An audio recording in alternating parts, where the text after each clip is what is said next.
வணக்கம். இன்னைக்கு ஒரு குட்டி கதை சொல்ல வந்திருக்கிறேங்க. ஒருத்தர் இருந்தாருங்களாம் கிராமத்துல. அவருக்கு என்ன நெனப்புன்னா, உடனடியா தான் பணம் சம்பாதிக்கணும் அப்படின்னு நெனப்பான். ஆனா, அவர் ரொம்ப ஒரு ஏழ்மையான ஒரு குடும்பத்த சேர்ந்தவருங்களாம். ரொம்ப சாப்பாட்டுக்கே கஷ்டப்படுறவராம்.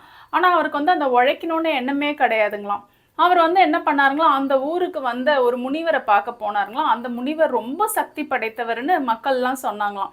சரி, இந்த முனிவர்கிட்ட போனா நமக்கு ஏதாவது அதிர்ஷ்டம் அடிக்கும், நம்ம பெரிய ஆளா ஆயிடலாம் அப்படின்னு சொல்லிட்டு குறுக்கு வழியில யோசனை பண்ணிக்கிட்டே அவர்கிட்ட போனாருங்களாம்.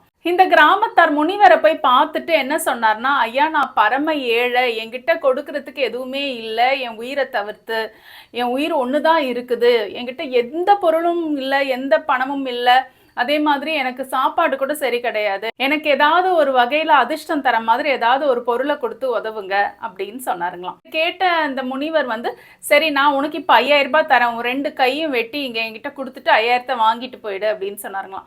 ஐயோ 5000த்துக்காக என் கையை நான் கொடுக்கணுமா, அந்த மாதிரி நான் செய்யவே மாட்டேன் அப்படின்னு சொன்னாருங்களாம். சரி உனக்கு ஒரு 15000 தரேன், 2 காலையும் கொடுத்துட்டு நீ போயிடு அப்படின்னு சொன்னாருங்களாம். கேட்ட கிராமத்தார் அதிர்ச்சி அடைஞ்சாரா.